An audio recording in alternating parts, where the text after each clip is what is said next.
His first flight by Liam Flaherty. The young seagull was alone on his ledge. His two brothers and his sister had already flown away the day before. He had been afraid to fly with them.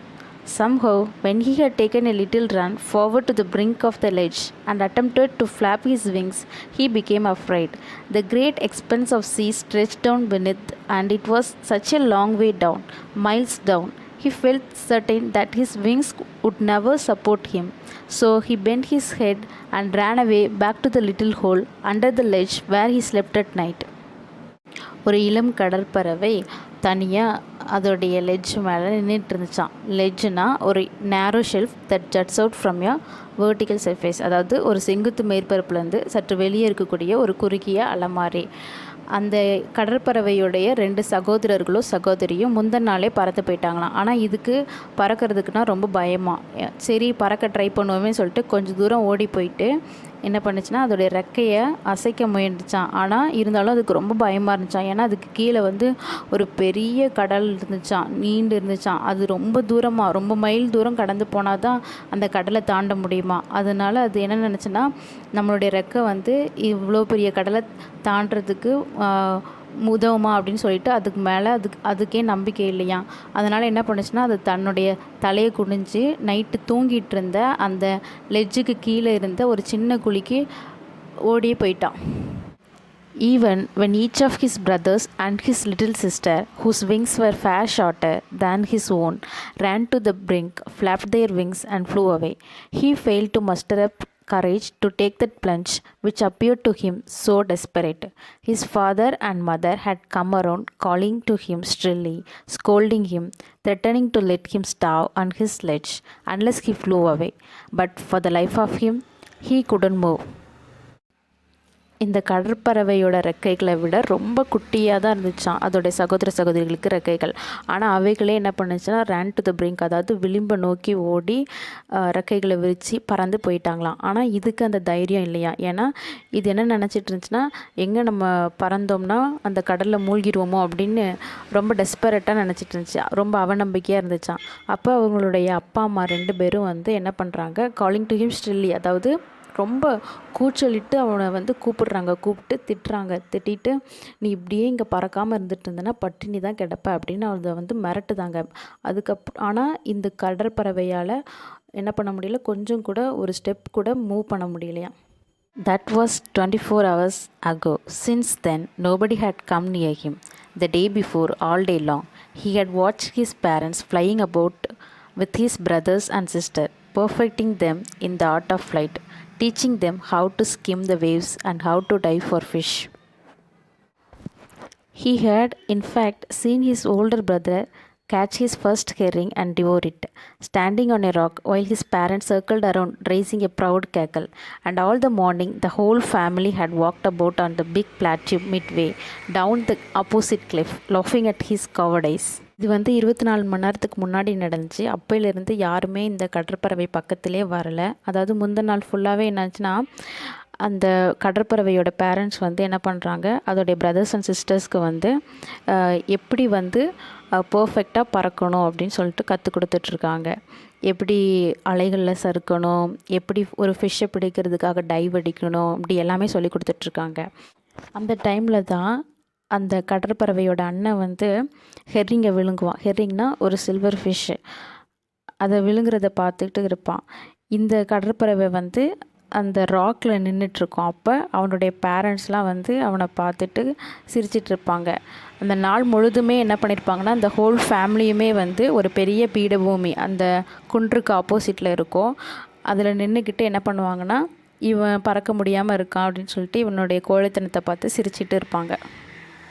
The sun was now ascending the sky, blazing warmly on his ledge that faced the south. He felt that heat because he had not eaten since the previous nightfall. Then he had found a dried piece of mackerel's tail at the far end of his sledge. Now there was not a single scrap of food left. He had searched every inch, rooting among the rough, dirt-caked straw nest where he and his brothers and sister had been hatched. He even gnawed at the dried pieces of eggshell. It was like eating a part of himself. இப்போ வந்து சூரியன் வானத்தில் ஏறி கொண்டு இருந்துச்சு. அப்போ தெற்கு நோக்கி இருந்த அதோடைய லெட்ஜ் வந்து ஹீட் ஆக ஆரம்பிச்சிச்சு. முந்தின நாள் நைட்டு ஃபுல்லாக சாப்பிடாமல் இருந்ததுனால அதோடைய ஹீட்டை வந்து ரியலைஸ் பண்ண ஆரம்பிச்சிச்சு. அப்போ அதோடைய லெட்ஜோடைய எண்டில் வந்து என்ன பண்ணுச்சுன்னா ஒரு மேக்ரல் ஃபிஷ்ஷுடைய டெய்லை வந்து பார்த்துச்சு. அதாவது காணாங்கழுத்தி மீனுடைய வால்.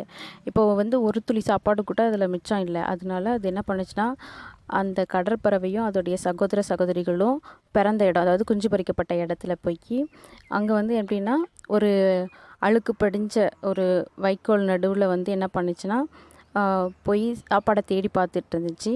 அப்போ முட்டை ஓட்டோடைய காஞ்ச துண்டுகளை வந்து பார்த்துச்சான். அதை கூட அது வந்து என்ன பண்ணுச்சு, கவ்விச்சு. அது வந்து எப்படி இருந்துச்சுன்னா அதோடைய ஒரு பகுதி அது சாப்பிட்றது மாதிரி இருந்துச்சான். He then trotted back and forth from one end of the ledge to the other, his long grey legs stepping daintily, trying to find some means of reaching his parents without having to fly. But on each side of him, the ledge ended in a sheer fall of precipice with a sea beneath, and between him and his parents there was a deep, wide crack. கடற்பறவை வந்து அந்த லெட்ஜோட ஒரு முனையிலேருந்து இன்னொரு முனைக்கு முன்னும் பின்னுமா நகர்ந்து பார்க்குது. அதோடைய நீண்ட அந்த சாம்பல் கால்களை வந்து அடி எடுத்து வச்சு பறக்காமல் எப்படி அதோடைய பேரண்ட்ஸை வந்து அடையலாம் அப்படின்னு சொல்லிட்டு ட்ரை பண்ணிகிட்ருக்கு. ஆனால் அதோடைய ஒவ்வொரு பக்கத்துலேயுமே வந்து கடல் இருக்குது. இன்னொன்று அந்த ப்ரிசிபைஸ் அப்படின்னா செங்குத்து பாறை சரிவு வந்து இருக்குது. அது மட்டும் இல்லாமல் அதுக்கும் அதோடைய பேரண்ட்ஸ்க்கும் இடையில் ஒரு ஆழமான ஒரு பரந்த ஒரு விரிசல் இருக்குது. Surely he could reach them without flying if he could only move northwards along the cliff face. But then, on what could he walk? There was no ledge, and he was not a fly, and above him he could see nothing. The precipice was sheer, and the top of it was perhaps farther away than the sea beneath him. அப்படியே இந்த குன்றிலே நடந்தால் அது வந்து பறக்காமலேயே அவங்க அப்பா அம்மாவை அடையலாமா அப்படின்னு பார்த்துட்ருக்கு. அப்படின்னாலும் அது எதில் நடக்க முடியும்? பிகாஸ் லெட்ஜ் இல்லை, அது ஒரு கூட கிடையாது. அதுக்கு மேலே அதால் எதுவுமே பார்க்கவும் முடியல. கீழே பார்த்தா பள்ளமாக இருந்த மாதிரி இருக்குது, மேலே பார்த்தா கடலை விட தூரமாக இருக்குது. He stepped slowly out to the brink of the ledge and standing on one leg with the other leg hidden under his wing, he closed one eye, then the other, and pretended to be falling asleep. Still they took no notice of him. He saw his two brothers and sister lying on the plateau dozing, with their heads sunk into their necks. His father was preening the feathers on his white back. Only his mother was looking at him. இப்போ இந்த கடற்பறவை வந்து மெதுவாக அந்த லெட்ஜோடைய விளிம்புக்கு போயிட்டு ஒரு காலில் நின்று இன்னொரு காலை ரெக்கையால் மறைச்சிட்டு ஒரு கண்ணை மூடிட்டு தூங்குற மாதிரி நடிக்கிச்சான். அப்பயும் அதோடைய பேரண்ட்ஸ் வந்து இதை கவனிக்கவே இல்லையா. அவங்க வந்து அவனுடைய டூ பிரதர்ஸும் சிஸ்டர்ஸும் வந்து என்ன பண்ணுறாங்கன்னா அந்த பீடபூமியில் அவங்களுடைய தலையை வந்து கழுத்தில் அப்படி சாய்ச்சிட்டு தூங்கிக்கிட்டு இருந்த மாதிரி இருந்தாங்களாம். அப்போ அதோடைய அப்பா வந்து என்ன பண்ணாங்க, ஃபெதர்ஸை வந்து ப்ளீன் பண்ணிகிட்டு இருந்தார். ப்ளீனிங்னா க்ளீனிங் ஃபெதர்ஸ் வித் பீக், அதாவது அதோடைய அழகை வச்சு இறக்கையை வந்து சுத்தப்படுத்திக்கிட்டே இருந்தார். ஒன்லி அவங்களோட அம்மா மட்டும் என்ன பண்ணாங்க, அந்த கடற்பறவையை பார்த்துட்டு இருந்தாங்க. She was standing on a little high hump on the plateau, her white breast thrust forward. Now and again she tore at a piece of fish that lay at her feet, and then scraped each side of her beak on the rock. The sight of the food maddened him. How he loved to tear food that way, scraping his beak now and again to wet it. He uttered a low cackle. His mother cackled too and looked at him. இப்போ இந்த கடற்பறவை வந்து உயரமான பீடபூமியில் கூம்புக்கிட்ட நின்றுட்டு இருந்துச்சான். அதோடைய white breast வந்து கொஞ்சம் முன்னாடி இந்த மாதிரி இருந்துச்சான். மறுபடியும் அது என்ன பண்ணுச்சுன்னா அதோடைய காலடி கீழே இருந்த மீன் துண்டை வந்து கிழிச்சிட்டு பின்னாடி பாறையில் வந்து அதோடைய அழகை வந்து சுரண்டிட்டு இருந்துச்சான். அதுக்கு அந்த சாப்பாடை பார்த்ததும் பித்து பிடிச்ச மாதிரி ஆயிடுச்சான். அந்த மீன் துண்டை கிழிக்கிறதுக்கு ரொம்ப விரும்பிச்சான். மறுபடியும் என்ன பண்ணுச்சுன்னா அதோடைய அழகை வந்து கூராக்கிக்கிட்டே இருந்துச்சான். அப்படியே ஒரு தாழ்வான ஒரு குரலில் வந்து உச்சரிச்சிச்சான். அதோடைய அம்மாவும் சத்தம் போட்டு அதை அவனை பார்த்துச்சான். கா கா கா, he cried, begging her to bring him over some food. Gaulula, she screamed back mockingly, but he kept calling plaintively, and after a minute or so, he uttered a joyful scream. His mother had picked up a piece of fish and was flying across to him with it. He leaned out eagerly, tapping the rock with his feet, trying to get nearer to her as she flew across, but when she was just opposite to him, abreast of the edge, she halted, her legs hanging limp, her wings motionless, the piece of fish in her beak almost within reach of his beak. அந்த குட்டி கடற்பறவை கா கா கான்னு அழுதுகிட்டே அவங்க அம்மா கிட்ட உணவு எடுத்துகிட்டு வாங்கன்னு கெஞ்சிச்சான். அதுக்கு அவங்க அம்மா கவுலுல்லா அப்படின்னு சொல்லிட்டு கேலியாக கத்துனாங்களாம். ஆனால் இருந்தாலும் இது கண்டினியூஸாக வெளிப்படையாக கூப்பிட்டுட்டே இருந்துச்சான். ஒரு நிமிஷம் கழித்து ஒரு சந்தோஷமான ஒரு சத்தத்தை கொடுத்துச்சான். பார்த்தா அதோடைய அம்மா வந்து ஒரு குட்டி மீன் துண்டை வந்து அதோட அழகில் எடுத்துகிட்டு வந்து அந்த குட்டி பறவைக்கு பக்கத்தில் குறுக்கையும் அங்கேயும் இங்கேயுமா பறந்துக்கிட்டே இருந்தாங்களாம். அதுவும் என்ன பண்ணுச்சுன்னா ஆர்வத்தோட வெளியே வந்து என்ன பண்ணுச்சுன்னா அதோட சந்தோஷத்தை எப்படி வெளிப்படுத்துச்சுன்னா பாறையில் வந்து அதோடைய காலை வந்து தட்டி அந்த மீன் துண்டை பிடிக்கிறதுக்கு அது பக்கத்தில் வந்து வந்துச்சான். அந்த அம்மா பறவை வந்து அதோடைய கால்களை தளர்த்தி ரெக்கையை அசையாமல் அதோடைய அழகில் இருந்த மீன் துண்டு அதோடைய குட்டி பறவைக்கு பக்கத்தில் அதோடைய அழகு எட்டுற தூரத்தில் கொண்டு வந்துச்சான். He waited a moment in surprise, wondering why she didn't come nearer, and then, maddened by hunger, he dived at the fish. With a loud scream, he fell outwards and downwards into space. His mother had swooped upwards. As he passed beneath her, he heard the swish of her wings. இந்த குட்டி கடற்பறவை வந்து ஆச்சரியத்தோடு காத்திருந்துட்டு யோசிக்குது, அம்மா ஏன் வந்து நம்ம பக்கத்தில் வரமாட்டேங்கிறாங்க, நமக்கு மீன் கொடுக்க மாட்டேங்கிறாங்க அப்படின்ட்டு. அதுக்கப்புறம் அது பசியில் என்ன பண்ணுச்சுன்னா அந்த ஃபிஷ்ஷை நோக்கி டைவ் பண்ணிச்சான். அப்போ ஒரு பயங்கரமான சத்தம் போட்டுட்டு என்ன பண்ணுச்சுன்னா வானத்தை நோக்கி அப்படியே விழுந்துடுச்சான். அப்போ அவங்க அம்மா என்ன பண்ணுறாங்க, பறக்க ஆரம்பிச்சிடுறாங்க. அதுக்கு கீழேயே என்ன பண்ணுறாங்க, மீன் பிடிக்கிறதுக்காக இந்த குட்டி பறவையும் பறக்குது. அப்போ அதுவோடைய ரெக்க சத்தம் வந்து கேட்க ஆரம்பிச்சிச்சு. Then a monstrous terror seized him and his heart stood still. He could hear nothing, but it only lasted a moment. The next moment he felt his wings spread outwards. The wind rushed against his breast feathers, then under his stomach and against his wings. He could feel the tips of his wings cutting through the air. அதுக்கப்புறம் ஒரு பயங்கரம் வந்து அந்த கடற்பறவையை வந்து ஆட்கொண்டுச்சு. அப்போ அதோடைய இதயமே நின்ற மாதிரி இருந்துச்சு. அவனால் எதுவுமே கேட்க முடியல. ஆனால் அது ஒரு கணம் மட்டும்தான் நீடிச்சிச்சான். அடுத்த நிமிஷம் என்ன ஆச்சுன்னா அதோடைய சிறகுகள்லாம் வெளியே விரிகிறத அதால் ஃபீல் பண்ண முடிச்சான். காற்று வந்து அதோடைய மார்பக இறகுகளுக்கு எதிராக விரைஞ்சி அப்புறம் அதோடைய வயிற்று கீழேயும் அதோடைய ரெக்கைகளுக்கு எதிராகவும் விரைஞ்சிச்சான். அப்போ அந்த கடற்பறவையால் அதோடைய சிறகுகளுடைய நுனிகள் வந்து காற்றில் வெட்டப்படுவதை அதால் ரியலைஸ் பண்ண முடிஞ்சான். He was not falling headlong now. He was soaring gradually downwards and outwards. He was no longer afraid. He just felt a bit dizzy. Then he flapped his wings once and he soared upwards. அந்த கடற்பறவை இப்போ தலைக்குப்புற விழலை. அது படிப்படியாக கீழே நோக்கி அப்புறம் மேலே நோக்கி அப்படியே பறந்துச்சான். அதுக்கு இப்போ பயமே இல்லை. அதுக்கு கொஞ்சம் மயக்கம்தான் வந்துச்சு, எங்கே கீழே விழுந்து அப்படியே கடலில் மூழ்கிடுவோமோன்னு சொல்லிட்டு. அதுக்கப்புறம் அது பறக்க ஆரம்பிச்சிச்சு. அதோடைய ரெக்கையை ஒரு முறை அசைச்சு அப்படியே என்ன பண்ணுச்சுன்னா மேலே நோக்கி உயர ஆரம்பிச்சிச்சு. He uttered a delightful scream and flapped them again. He soared higher. He raised his breast and banged against the wind. Ga ga ga, ga ga ga, gaulula.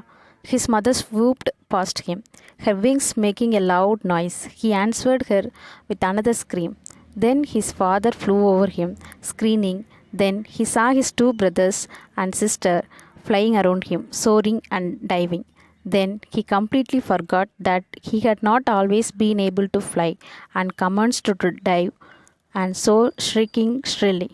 அந்த குட்டி கடற்பறவை சந்தோஷத்தில் நல்லா கத்திக்கிட்டே மேலே பார்த்து உயர்ந்து போயிட்டே இருந்துச்சான். அப்போ கா கா கா அப்படின்னு சொல்லிட்டு கத்திக்கிட்டே காற்றுக்கு எதிராக அதோடைய ரெக்கையை நல்லா அசைச்சிக்கிட்டு மேலே உயர்ந்து பறந்துட்டுச்சான். அப்போ அவங்க அம்மாவோ என்ன பண்ணுச்சு, கவுலுலா அப்படின்னு சொல்லிட்டு கத்திக்கிட்டே அது பக்கத்தில் சத்தம் போட்டுக்கிட்டே வந்தாங்களாம். அப்போ இவன் மறுபடியும் சத்தம் கொடுக்க அவங்க அம்மாவும் மறுபடியும் பதில் சொன்னாங்களாம். இப்போ அந்த குட்டி கடற்பறவையோட அப்பா சத்தம் கொடுத்துக்கிட்டே அந்த குட்டி கடற்பறவை கிட்ட பறக்காரு. அதே மாதிரி அதோடைய 2 பிரதர்ஸ் அண்ட் சிஸ்டரும் என்ன பண்ணுறாங்க, அதை சுற்றி பறக்கிறத அந்த குட்டி கடற்பறவை பார்த்துச்சான். அதுக்கப்புறம் என்ன பண்ணுறாங்க, நல்லா குதித்து டைவ் பண்ணுறாங்க. அது என்ன பண்ணுச்சுன்னா, மறுபடியும் தன்னால் பறக்க முடியுமா அப்படிங்கிறது கூட நினைக்காம நல்லா இதுவும் நல்லா குதித்து டைவ் பண்ண ஆரம்பிச்சிச்சான். He was near the sea now, flying straight over it, facing out over the ocean. He saw a vast green sea beneath him, with little ridges moving over it. He turned his beak sideways and crowed amusedly. His parents and his brothers and sister had landed on this green floor in front of him. They were beckoning to him, calling shrilly. He dropped his legs to stand on the green sea. His legs sank into it. He screamed with fright and attempted to rise again, flapping his wings, but he was tired and weak with hunger, and he could not rise, exhausted by the strange exercise. His feet sank into the green sea, and then his belly touched it, and he sank no further. அந்த குட்டி கடற்பறவை இப்போ கடலுக்கு பக்கத்தில் வந்துச்சான். அதுக்கு கீழே வந்து ஒரு பச்சை கடலை வந்து பார்த்துச்சான். அது வந்து அதில் வந்து சின்ன முகடுகள்லாம் வந்து நகர்ந்து போயிட்டு இருந்துச்சான். அது வந்து என்ன பண்ணுச்சு, அதோடைய அழகை வந்து நல்லா பக்கவாட்டில் திருப்பி நல்லா வேடிக்கையாக வந்து கூவிக்கிட்டு இருந்துச்சான். அதோடைய பேரண்ட்ஸும் அதோடைய பிரதர்ஸ் அண்ட் சிஸ்டரும் என்ன பண்ணியிருக்காங்க, அதுக்கு முன்னாடியே வந்து ஒரு பசுமையான ஒரு தரையில் போய் லேண்ட் ஆகிட்டாங்க. அப்படியே அங்கே இருந்துக்கிட்டே வந்து கை கூப்பி அதை வந்து சத்தம் போட்டு கூப்பிட்றாங்க, வா வான்னு சொல்லிட்டு. அப்போ வந்து இது வந்து என்ன பண்ணுச்சுன்னா, அந்த பச்சை கடலில் வந்து நிற்கலாம் அப்படின்னு சொல்லிட்டு அது காலை வந்து உள்ளே விட்டுச்சான். அது வந்து கால் அப்படியே மூழ்கிடுச்சான். உடனே என்ன பண்ணுச்சுன்னு இது பயத்தில் வந்து கத்த ஆரம்பிச்சிச்சான். அதுக்கப்புறம் அதோடைய ரெக்கையை வச்சு அசைச்சி மறுபடியும் அதிலிருந்து பறந்து வர்றதுக்கு ட்ரை பண்ணுச்சான். ஆனால் அது வந்து ரொம்ப பசியனாலையும் ரொம்ப சோர்வாகவும் பலவீனமாகவும் இருந்ததுனால அதால் முடியலையாம். அப்போ வந்து இருந்தாலும் அது வந்து இந்த விசித்திரமான அந்த உடற்பயிற்சியை வந்து அது செய்கிறதுக்கு சோர்வடையலையாம். அதோடைய கால் வந்து அந்த பச்சை கடலில் மூழ்கினாலும் அதோடைய வயிறு வந்து அந்த கடலில் வந்து தொட்டுச்சான். அப்புறம் அது கொஞ்சம் தூரம் வந்து மூழ்கலையாம். He was floating on it, and around him his family was screaming, praising him, and their beaks were offering him scraps of dogfish. He had made his first flight. இந்த குட்டி கடற்பறவை அந்த பச்சை கடலில் மிதந்துட்டு இருந்துச்சான். அவனை சுற்றி அவனோட ஃபேமிலி மெம்பர்ஸ்லாம் கத்திக்கிட்டே அவனை பாராட்டிக்கிட்டு அவனுக்கு வந்து என்ன பண்ணுறாங்க, டாக் ஃபிஷ்ஷை வந்து ப்ரொவைட் பண்ணுறாங்க. அவங்களுடைய அழகில் எல்லாருடைய அழகுலையுமே டாக் ஃபிஷ் வந்து இருந்துச்சான். இப்படி இந்த குட்டி கடற்பறவை முதல்ல பறக்க ஆரம்பிச்சிச்சு. This story encourages us to be brave. Like the young seagull, you might find your strength once you take the first step, even if it seems scary. The seagull's parents help him learn to fly. This shows how family support is important when facing challenges. Believe in yourself, rely on your strength, face difficulties, see challenges as chances to become stronger. Leave your comfort zone, overcome fear, realize your own potential. And remember, a journey of 1,000 miles begins with a single step.